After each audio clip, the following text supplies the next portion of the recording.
नमस्कार दोस्तों, स्वागत है आप सभी लोगों का एचपी पाठशाला पर। हम सभी लोग उत्तर प्रदेश करंट अफेयर की क्लास करने जा रहे हैं। जैसा कि मैंने आपसे कहा था कि उत्तर प्रदेश करंट अफेयर की क्लास सप्ताह में एक बार आपको प्रत्येक मंडे को मिलेगी।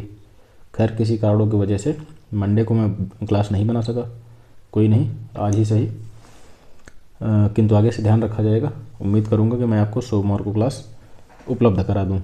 खैर, अपने टॉपिक की ओर बढ़ते हैं हम सभी लोग। कौन कौन से ज़रूरी महत्वपूर्ण प्रश्न हैं उन सब पर चर्चा करेंगे और उनसे जुड़ी हुई चीज़ों के बारे में भी बात करेंगे। या दोस्तों, उत्तर प्रदेश की सभी प्रतियोगी परीक्षाओं के लिए काफ़ी महत्वपूर्ण करंट अफेयर इसमें शामिल किए गए हैं। तो वर्ष 2024-25 कहने का तात्पर्य, अगर आप किसी भी एग्ज़ाम की तैयारी कर रहे हैं तो आपको अमूमन एक साल का करंट अफेयर तैयार होना आवश्यक है। बाकी पूछने को तो एग्जामिनर कुछ भी पूछ सकता है।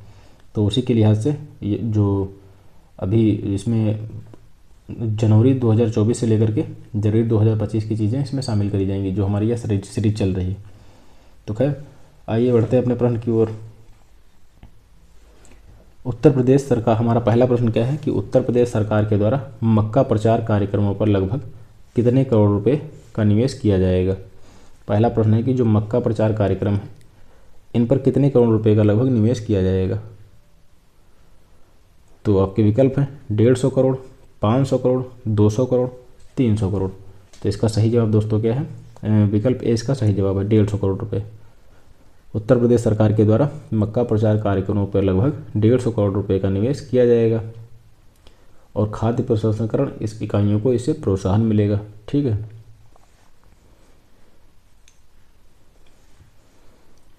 तो अगला हमारा प्रश्न क्या है? उत्तर प्रदेश सरकार के द्वारा मक्का का उत्पादन 3 मिलियन टन से अधिक तक बढ़ाने का लक्ष्य कब तक निर्धारित किया गया है। आपके विकल्प दिए गए वर्ष 2027-28, वर्ष 2024-25, वर्ष 2022-23, वर्ष 2025-26। तो इसका सही जवाब क्या है? वर्ष 2027-28। वर्ष 2027-28 तक दोस्तों मक्का का उत्पादन 3.2 मिलियन टन, कितना? तो वर्ष 2027-28 तक जो मक्का का उत्पादन है 3.2 मिलियन टन से अधिक बढ़ाने का लक्ष्य निर्धारित किया गया है। गौर करने वाली बात यह है कि वर्तमान में जो विभिन्न फसलें कौन कौन सी, जैसे खरीफ, रबी, जायद, अलग अलग मौसम में राज्य का जो मक्का उत्पादन है 83,000 हेक्टेयर में 2.12 मिलियन टन होने का अनुमान है। कितना होने का अनुमान है? तो 83,000 हेक्टेयर में दोस्तों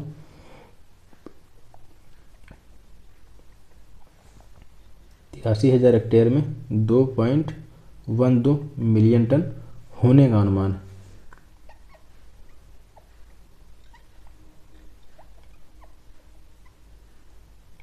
अच्छा, यहाँ प्रत्येक बात को लेकर के प्रश्न नहीं बनाया जा सकता। तो पहले तो हम प्रश्न पढ़ेंगे, जो मुख्य खबर चर्चा में रही होगी उससे रिलेटेड प्रश्न पढ़ेंगे और जो भी अतिरिक्त जानकारी होगी हम उसको भी पढ़ते हुए चलेंगे। तो 83,000 हेक्टेयर में करीब 2.12 मिलियन टन होने का अनुमान, उत्पादन होने का अनुमान है। उपज लगभग 25.49 कुंटल प्रति हेक्टेयर है, 100 किलोग्राम, जो कि करीब राष्ट्रीय औसत से कम है। तो उपज कितनी है? 25.49 कुंटल।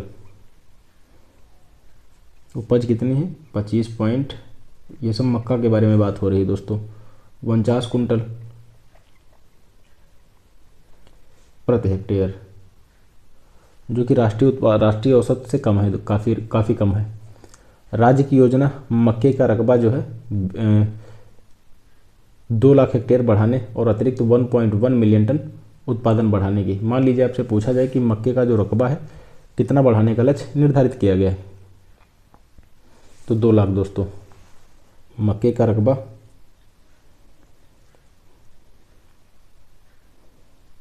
करीब कितना बढ़ाया जाएगा? तो 2 लाख हेक्टेयर।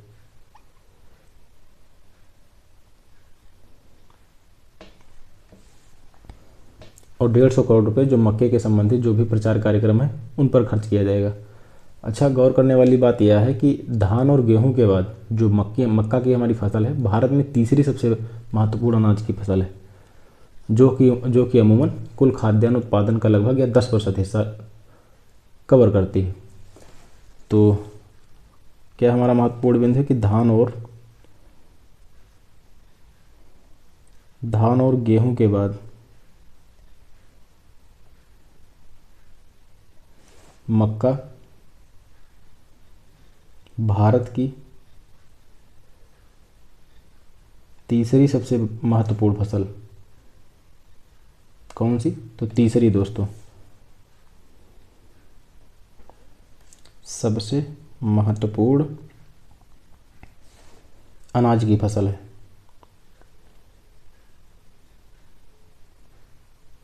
अच्छा, इंपॉर्टेंट बिंदु क्या है? खाद्यान्न उत्पादन का लगभग कुल जो खाद्यान्न उत्पादन है, कुल खाद्यान्न उत्पादन का लगभग 10% हिस्सा है।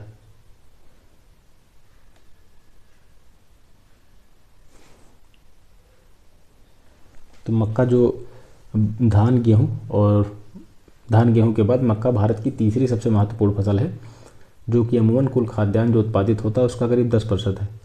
और मक्के को अनाज की रानी भी कहा जाता है। अगर आपसे पूछा जाता है कि अनाज की रानी किसे कहा जाता है, तो मक्के को कहा जाता है। अनाज की रानी किसे कहा जाता है? मक्के को कहा जाता है दोस्तों।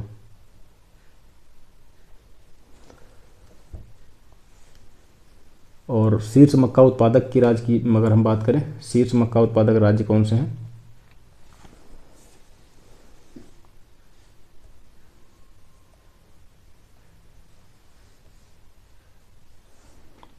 शीर्ष मक्का उत्पादक राज्य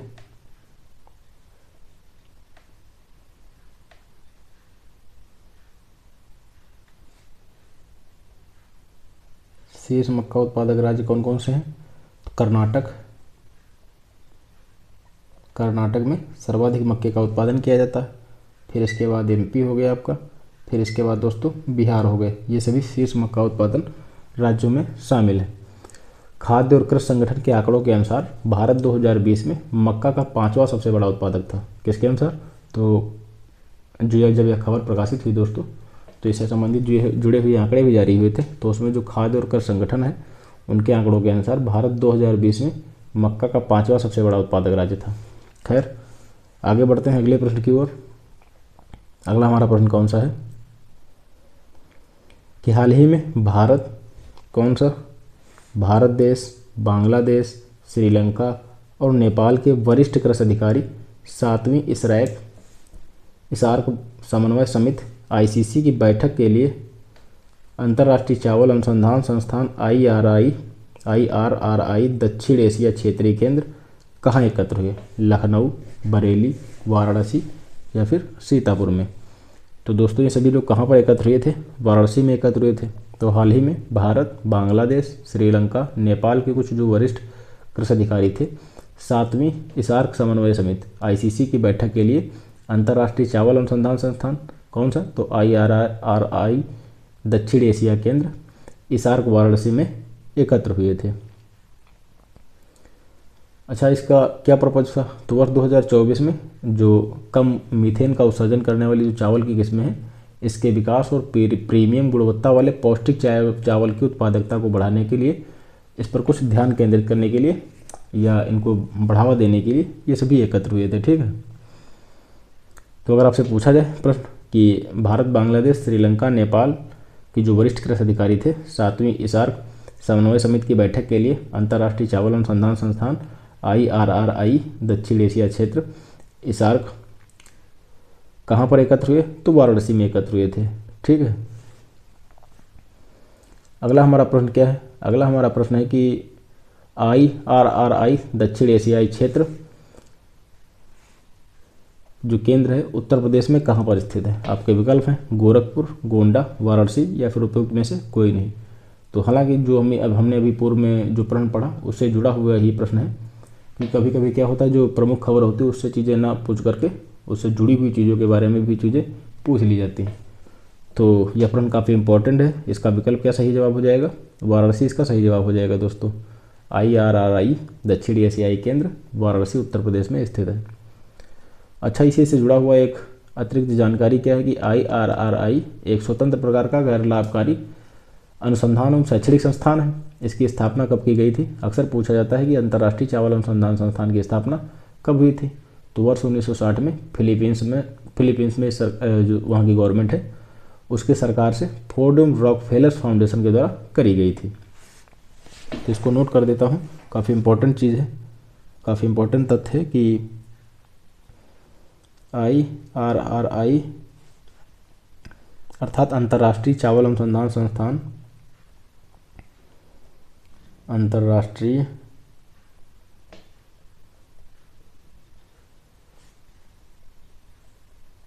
चावल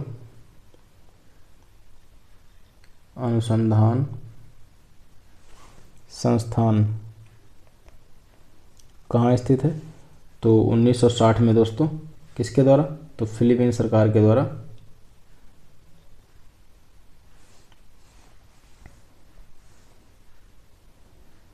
फिलीपीन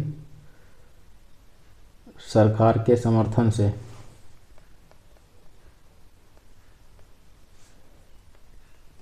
फोर्ड एवं रॉकफेलर फाउंडेशन द्वारा की गई थी।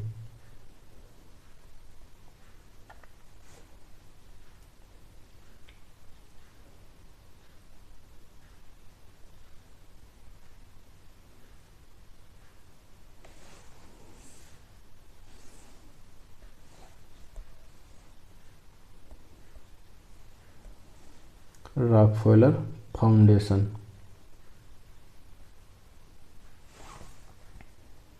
द्वारा की गई, ठीक है। तो IRI दक्षिण एशियाई केंद्र कहाँ पर स्थित है? इसी से जुड़ा हुआ, तो उत्तर प्रदेश की अगर बात की जाए तो वाराणसी में स्थित है, ठीक है। अच्छा, एक सीधी बुआई वाला चावल DSR काफ़ी चर्चे में रहा था। तो यह पूछा था कि DSR का संबंध किससे, अगर आपसे पूछा जाए तो सीधी बुआई वाले चावल से संबंधित है। इसमें होता क्या है DSR में? तो आमतौर पर जो दोस्तों पहले धान की खेती के लिए क्या जाता है, पहले उसकी नर्सरी तैयार की जाती है खेत से अलग, जो मुख्य खेत हमारा होता है। जैसे कि मान लीजिए हमारा खेत है, फार्म है, तो इसमें धान की फसल को बोने के लिए पहले क्या किया जाता है, इसकी एक छोटे भूमि के टुकड़े पर इसकी एक नर्सरी तैयार कर ली जाती है, ठीक है।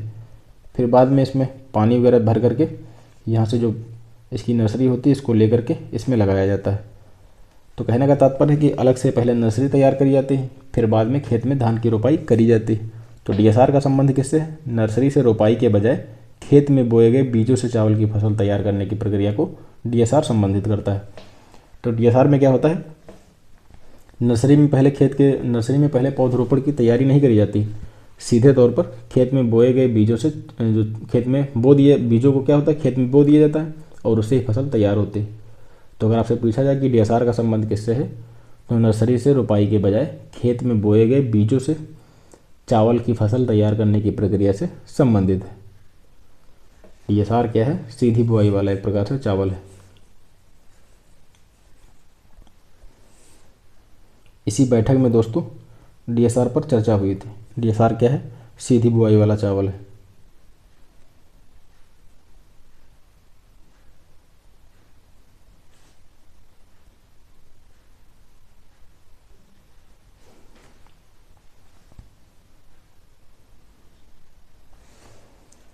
अगला हमारा प्रश्न क्या है कि एसोसिएशन ऑफ डेमोक्रेटिक रिफॉर्म्स, क्या प्रश्न है कि जो हमारा एसोसिएशन ऑफ डेमोक्रेटिक रिफॉर्म्स के आधार पर करीब कितने प्रतिशत सांसदों पर आपराधिक आरोप दर्ज हैं? 22%, 44%, 32%, 15%। तो इसका सही जवाब क्या है? 44%। जो 44% सांसद हैं दोस्तों, उन पर आपराधिक मामले किसी न किसी रूप में दर्ज हैं। अच्छा, ADR के द्वारा एक रिपोर्ट जारी करी गई थी जिसमें उत्तर प्रदेश का नाम भी शामिल था, इसीलिए यह खबर काफ़ी चर्चे में भी आई थी जिस समय यह प्रकाशित हुई थी। तो ADR क्या है? चुनाव अधिकार संस्था है, एसोसिएशन ऑफ डेमोक्रेटिक रिफॉर्म्स। इसके द्वारा कुछ विश्लेषण करे गए थे और रिपोर्ट जारी करी गई थी जिसमें 514 जो मौजूदा लोकसभा सांसद हैं उनमें से करीब 225 अर्थात 44%, कितने? करीब 225, जो कि करीब 44% होते हैं, इनके ऊपर आपराधिक मामले दर्ज हैं। और गौर करने वाली बात यह है कि 29% पर तो गंभीर आपराधिक मामले दर्ज हैं।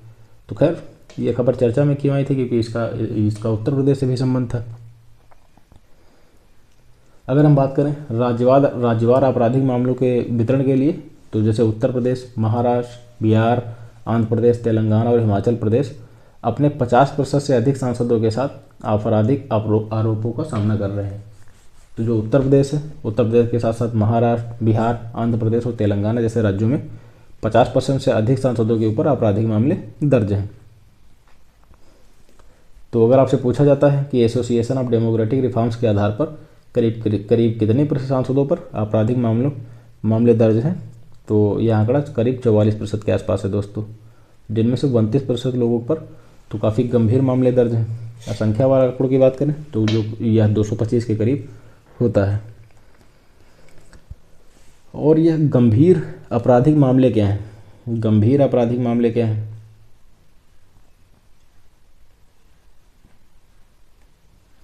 गंभीर आपराधिक मामला क्या है?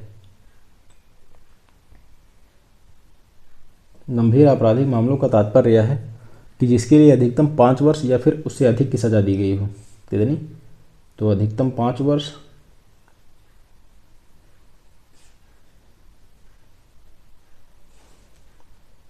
या उससे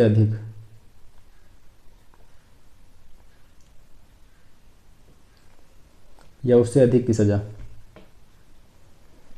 प्रदान करी गई तो वह गंभीर आपराधिक श्रेणी के अंतर्गत शामिल हो जाएगा। खैर, हम सभी लोग कुछ एडीआर के बारे में जानकारी नोट कर लेते हैं। एडीआर क्या है? जिसके द्वारा यह रिपोर्ट प्रस्तुत करी गई या जो हलफनामा जारी किया गया, इसकी स्थापना दोस्तों वर्ष 1999 में हुई थी। एसोसिएशन फॉर डेमोक्रेटिक रिफॉर्म्स की स्थापना कब हुई? तो वर्ष 1999 में हुई।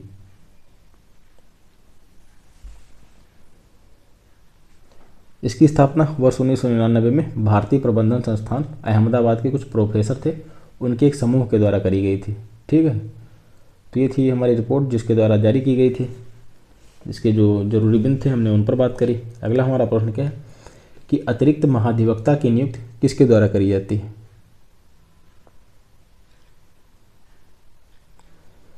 अतिरिक्त महाधिवक्ता की नियुक्ति, जो अतिरिक्त महाधिवक्ता है इसकी नियुक्ति किसके द्वारा करी जाती है? मुख्यमंत्री के द्वारा, राज्यपाल के द्वारा, डिस्ट्रिक्ट मजिस्ट्रेट के द्वारा, मुख्य सचिव के द्वारा। तो इसका सही जवाब क्या है? राज्यपाल के द्वारा। अच्छा, यह खबर कर चर्चा में क्यों आई थी? तो हाल ही में दोस्तों उत्तर प्रदेश के जो अतिरिक्त महाधिवक्ता अर्धेंदु मौली थे, इनके द्वारा इस्तीफा दे दिया गया था, इसलिए यह खबर चर्चा में आई। हालांकि उन्होंने इस्तीफा दे दिया गया था, तो यह तो नहीं पूछा जा सकता है कि नहीं पूछा जाएगा कि किसके द्वारा इस्तीफा दिया गया।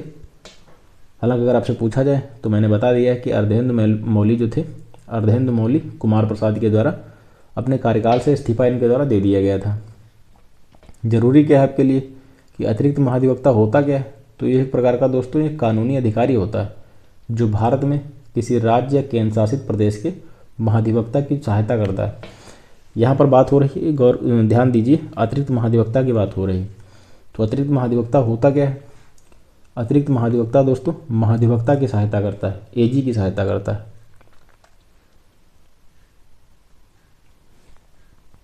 किसकी सहायता के लिए इसकी नियुक्ति की जाती है? महाधिवक्ता की सहायता के लिए।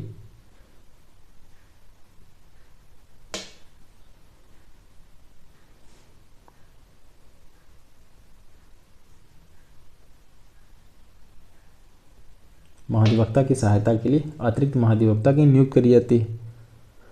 और जो अतिरिक्त महाधिवक्ता होता है इनकी नियुक्ति कैसे करी जाती है? तो एजी की सिफारिश पर। किसकी सिफारिश पर? तो एजी की सिफारिश पर राज्यपाल के द्वारा इनकी नियुक्ति करी जाती है।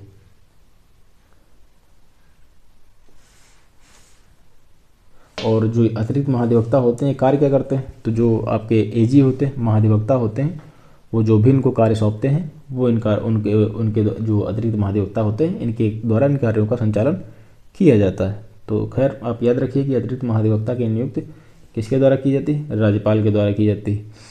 और हाल ही में किनके द्वारा इस्तीफा दिया गया? तो अर्धेंदु मौली कुमार प्रसाद के द्वारा इस्तीफा दे दिया गया था। मैं नोट कर देता हूँ, हो सकता है पूछ ही लिया जाए। अर्धेंदु मौली कुमार प्रसाद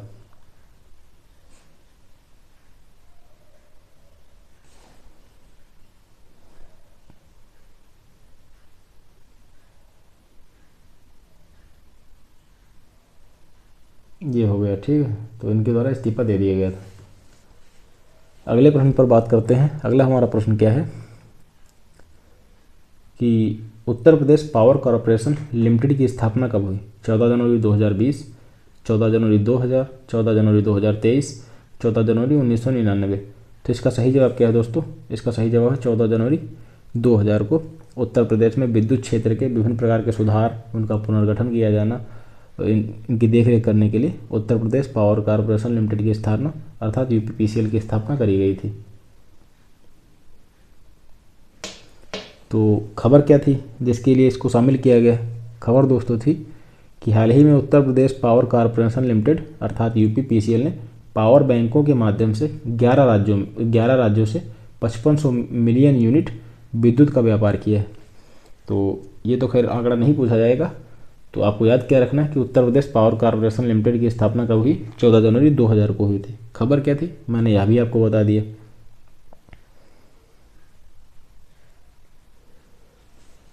अगला हमारा प्रश्न क्या है? अगला हमारा प्रश्न है, उस पर बात करते हैं कि उत्तर प्रदेश की अधिकतम ऊर्जा मांग वर्ष 2028 तक कितनी पहुंचने की संभावना है?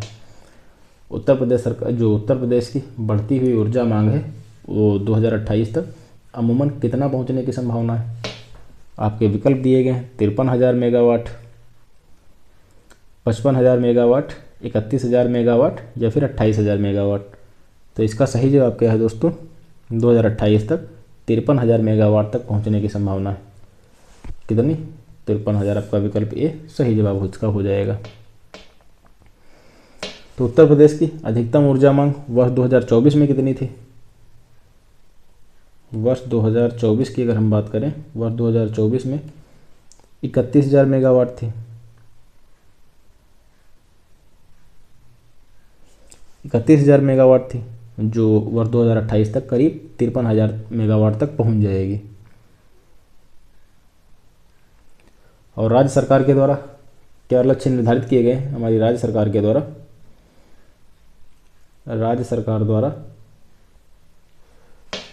4 से 5 वर्षों में कितने? तो करीब जो आने वाले 4 से 5 वर्ष हैं,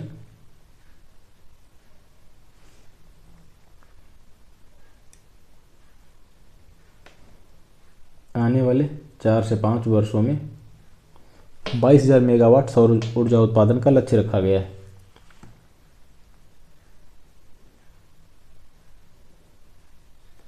है 22,000 मेगावाट सौर उत्पादन का लक्ष्य रखा गया है।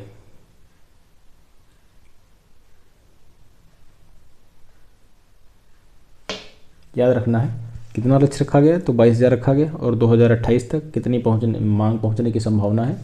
53,000 तक। और जो 2024 में कितनी थी? तो 31,000 मेगावाट थी।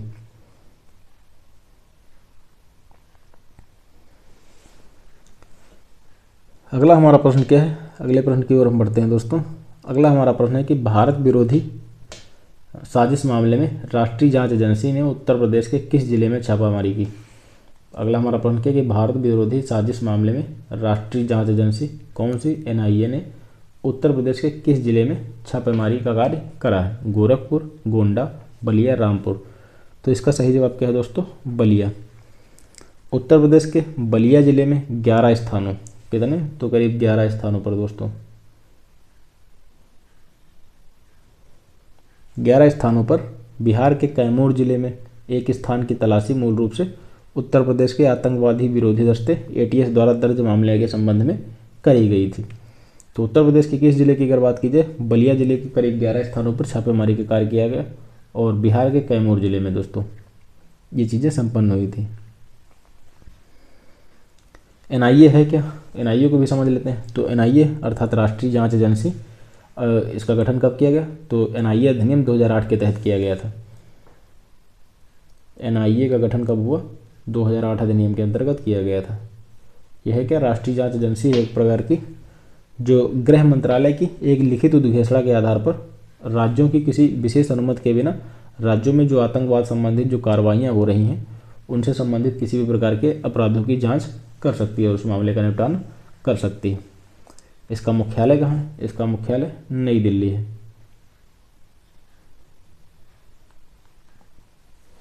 तो एनआईए ने क्या करा है? एनआईए ने दोस्तों उत्तर प्रदेश के बलिया जिले के करीब 11 स्थान और बिहार के करीब एक स्थान अर्थात कैमूर जिले में छापेमारी करी है।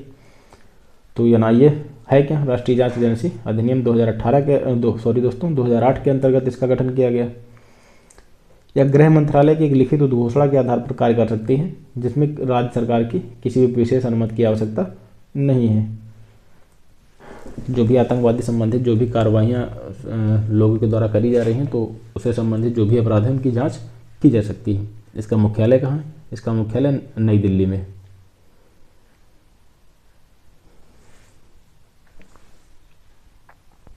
अगला हमारा प्रश्न है कि उत्तर प्रदेश सरकार द्वारा मदरसों को लाइसेंस रद्द कर दिया गया था।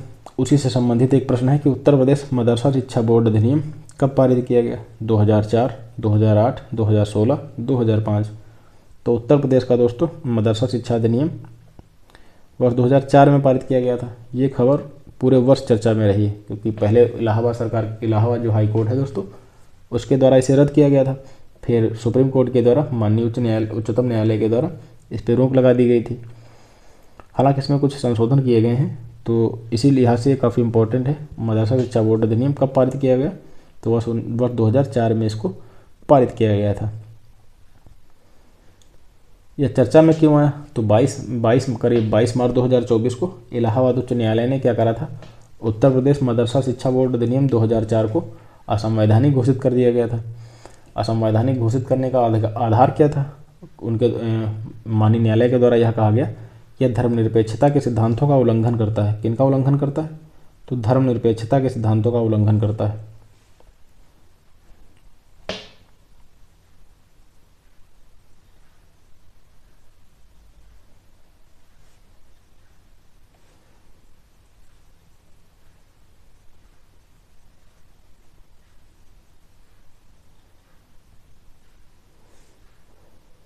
ये धर्मनिरपेक्षता के सिद्धांतों का क्या करता है? उल्लंघन करता है। इसी को ध्यान में रखते हुए इसे असंवैधानिक करार दिया गया था। हालांकि बाद में क्या हुआ? सर्वोच्च न्यायालय के द्वारा इलाहाबाद उच्च न्यायालय के इस फैसले पर रोक लगा दी गई थी। इसी के लिहाज से यह जो प्रश्न है काफ़ी इंपॉर्टेंट साबित हो जाता है। तो आपको यह याद रखना है कि कब यह पारित हुआ? वह 2004 में पारित हुआ दोस्तों।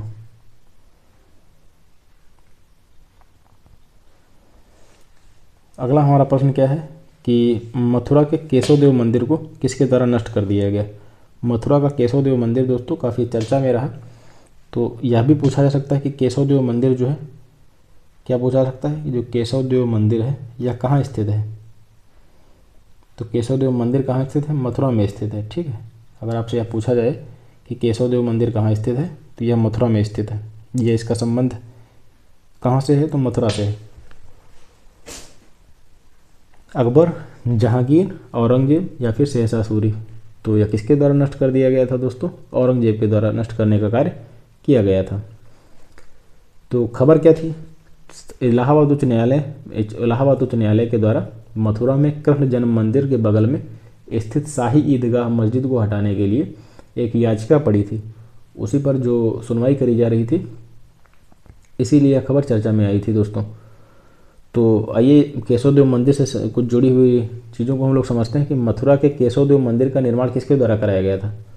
जो मथुरा का केशव देव मंदिर है इसका निर्माण भगवान श्री कृष्ण के प्रपौत्र ब्रजभान के द्वारा कराया गया था।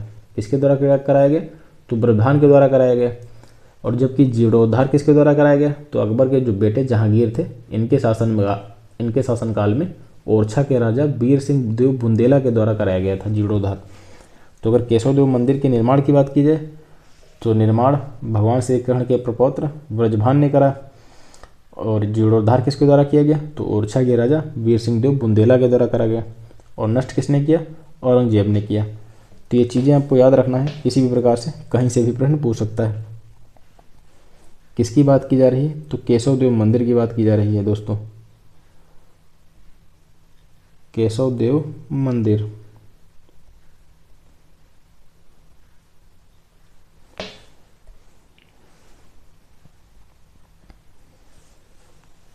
निर्माण किसके द्वारा किया गया?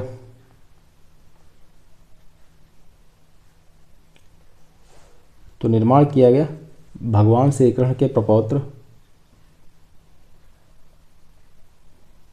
भगवान श्री कृष्ण के प्रपौत्र ब्रजभान,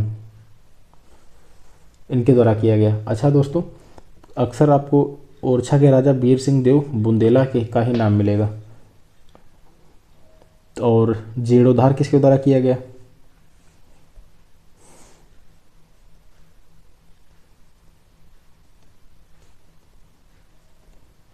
जीर्णोद्धार किसके द्वारा किया गया? तो जीर्णोद्धार अकबर के बेटे जहांगीर जो थे उन्हीं के शासनकाल में ओरछा के राजा वीर सिंह देव बुंदेला के द्वारा किया गया। ओरछा के राजा वीर सिंह देव बुंदेला।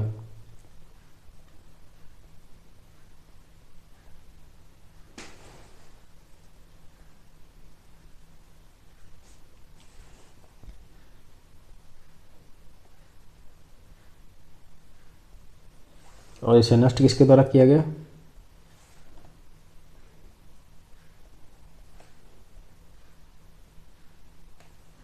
तो नष्ट करने का कार्य दोस्तों औरंगजेब ने किया।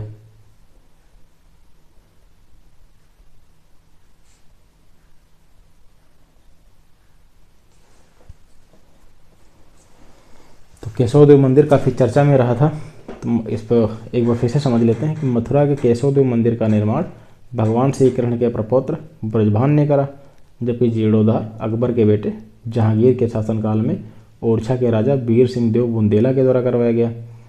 वहीं इसे नष्ट करने का कार्य औरंगजेब ने किया था।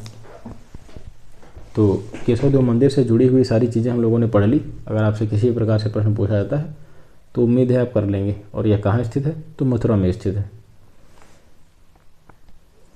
अगला हमारा प्रश्न है कि मंगल पांडे का जन्म उत्तर प्रदेश के किस जिले में हुआ? गोरखपुर, बस्ती, श्रावस्ती या फिर बलिया?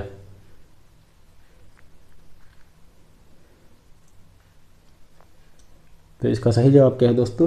बलिया जिले के नगवा गांव में इनका जन्म हुआ था। इनका कहाँ जन्म हुआ था? बलिया जिले के नगवा गांव में।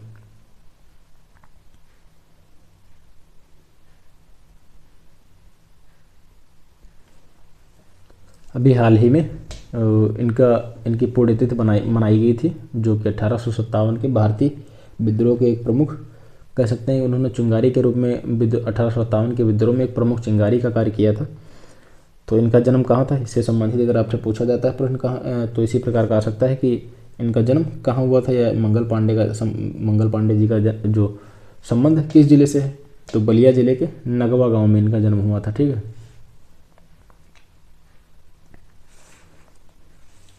इनका संबंध किससे था? तो ब्रिटिश ईस्ट इंडिया कंपनी की 34वीं बंगाल नेटिव इन्फेंट्री में शामिल थे।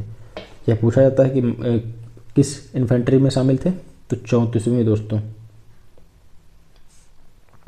34वीं बंगाल नेटिव इन्फेंट्री में शामिल थे।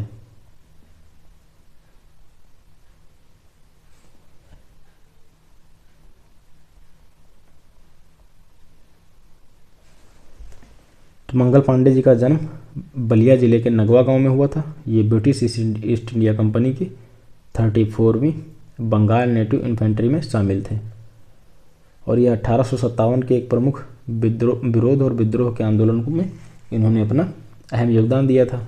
और 1857 को क्या कहा गया? प्रथम स्वतंत्रता संग्राम भी कहा जाता था।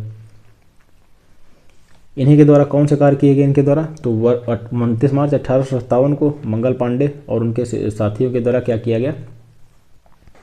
जो ब्रिटिश अधिकारी थे इनके विरुद्ध गोलाबारी कुछ करी गई, जिसमें क्या हुआ था? एक अंग्रेज महत्वपूर्ण अधिकारी की हत्या हो गई थी।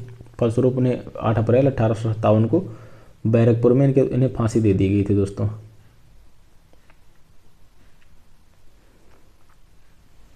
इन्हें कब फांसी दी गई थी? 8 अप्रैल 1857 को इनको फांसी दी गई थी।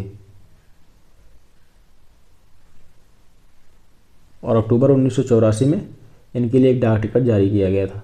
तो खैर ये जो जरूरी बिंदु थे हम लोगों ने इन सब पर अपनी नज़र बना ली। आगे बढ़ते हैं। अगला हमारा प्रश्न क्या है? पब्बर और आसान नदियाँ किस नदी की सहायक नदियाँ हैं? पब्बर और आसान नदियाँ किस नदी की सहायक नदियाँ हैं? गंगा नदी, शारदा नदी, टोंस नदी या फिर गंडक नदी। तो इसका सही जवाब क्या है दोस्तों? टोंस नदी। खबर क्यों चर्चा में आई थी? उत्तर प्रदेश के बलिया जिले में एक गांव के करीब 2 लोग टोंस नदी में डूब गए थे, जिसके कारण से उनकी मृत्यु हो गई थी।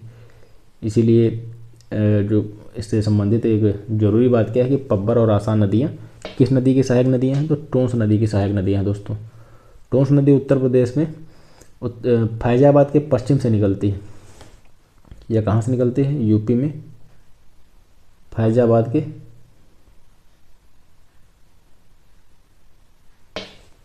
पश्चिम से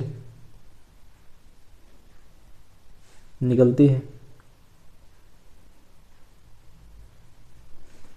और घाघरा नदी में मिलती है।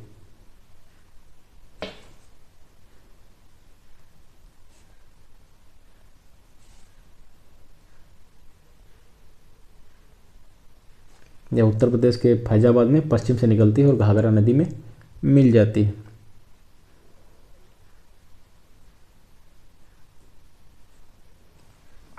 तो आपको याद रखना है।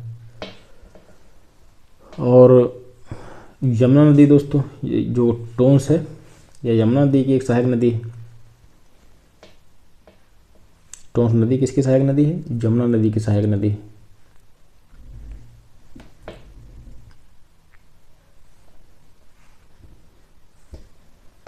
यमुना नदी का उद्गम कहाँ से हुआ है?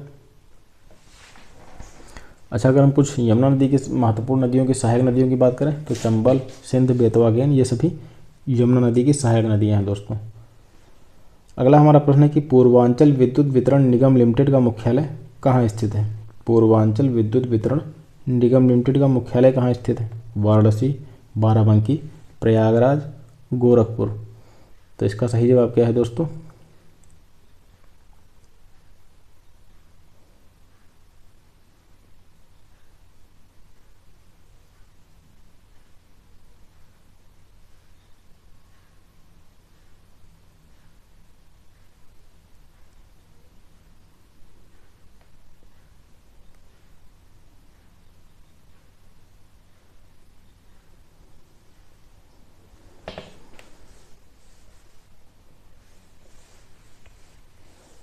अगला हमारा प्रश्न है कि पूर्वांचल विद्युत वितरण निगम लिमिटेड का मुख्यालय कहाँ स्थित है? वाराणसी, बाराबंकी, प्रयागराज, गोरखपुर।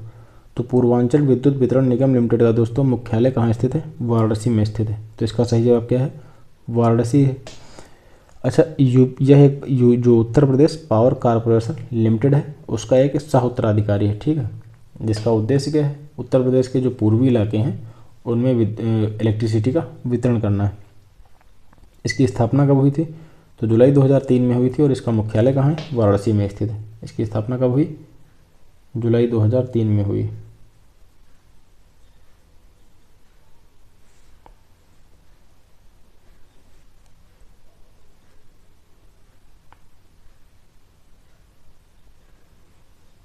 और यूपीपीसीएल की स्थापना कब हुई थी? हमने बताया ही 14 जनवरी 2000 को इसकी स्थापना हुई थी।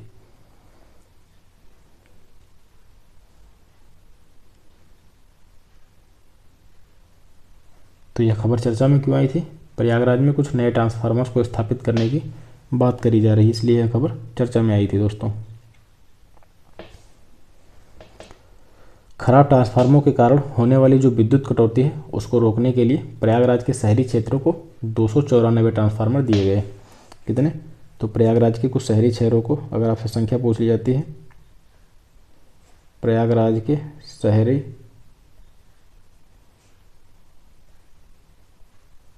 क्षेत्रों को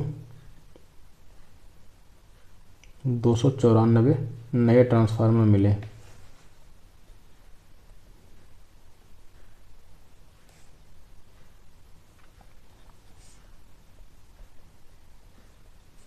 तो अगर आपसे संख्या पूछी जाती है तो 294 आप याद रखेंगे। वहीं अगर आपसे पूछा जाता है कि इसका मुख्यालय कहाँ स्थित है तो Uttar Pradesh power corporation limited का एक प्रकार का सह उत्तराधिकारी है, जिसका प्रमुख उद्देश्य क्या है? पूर्वी क्षेत्रों में बिजली का वितरण किया जाना इसका प्रमुख उद्देश्य है। और अगर आपसे स्थापना पूछी जाती है कब हुई थी तो 5 जुलाई 2003 को इसकी स्थापना हुई थी। और इसका मुख्यालय कहाँ स्थित है? वाराणसी में दोस्तों इसका मुख्यालय स्थित है।